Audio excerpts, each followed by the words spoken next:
తోటకూర, టమాటా, పచ్చిమిర్చి, పచ్చిమిరపకాయ ఇంత తీసుకోనండి. ఇందులో నేను హాఫ్ తీసుకుంటా అంతే.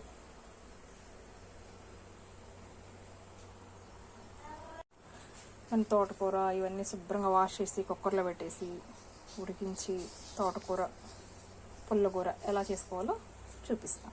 చూసేద్దరు కానీ రండి.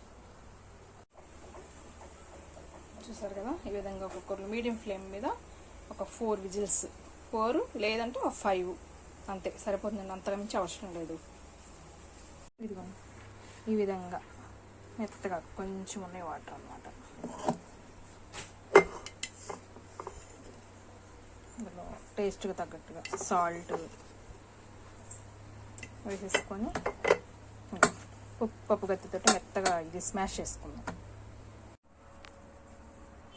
ఈ విధంగా స్మాష్ చేసుకొని ఇప్పుడు పోపు పెట్టుకుందాం. ఆయిల్ అండి, ఎక్కువ ఏం పట్టదు, కొంచెం ఒక 2 టేబుల్ స్పూన్స్. మినప్పప్పు బేడలు,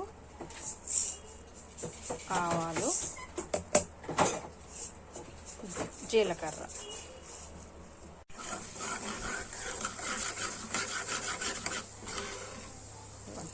వేగినాయి కదండి. ఇప్పుడు ఇంగువ, మీకు ఇంగువ ఇష్టం లేదు కనుక స్కిప్ చేయండి, ఏం పర్లేదు. అందులో ఇవ్వండి పెద్దుల్లిపాయ, చిన్నుల్లిపాయ, ఎండుమిరపకాయలు, కరివేపాకు.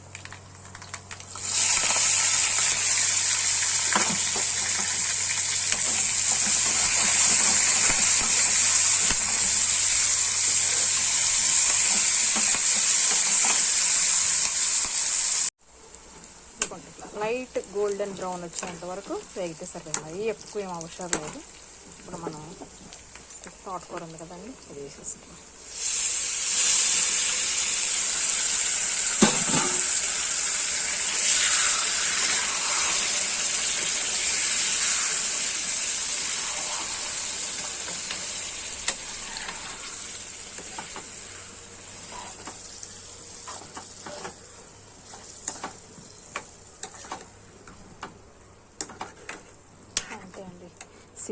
సింపుల్ తోటకూర. పక్కన ఏదైనా ఫ్రై పెట్టుకొని లేకపోతే చల్లమిరపకాయలు, వడియాలు పెట్టుకొని తిన్నా చాలా బాగుంటుంది. ఒక 2 మినిట్స్ ఇట్లా బబుల్స్ వచ్చేంత వరకు ఉడికించి ఆపేసుకుందాం. చూసారా, ఈ విధంగా ఇట్లా బబుల్స్ వస్తున్నాయి కదా. ఇప్పుడు స్టవ్ బంద్ చేసుకుందాం. అంతేనండి, వెరీ సింపుల్ తోటకూర రెడీ.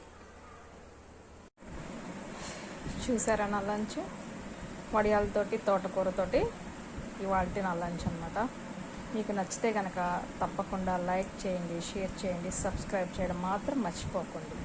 అలానే ఈ రెసిపీని మీరు ట్రై చేసి ఈ ఫీడ్బ్యాక్ని కామెంట్ రూపంలో తెలియజేయండి.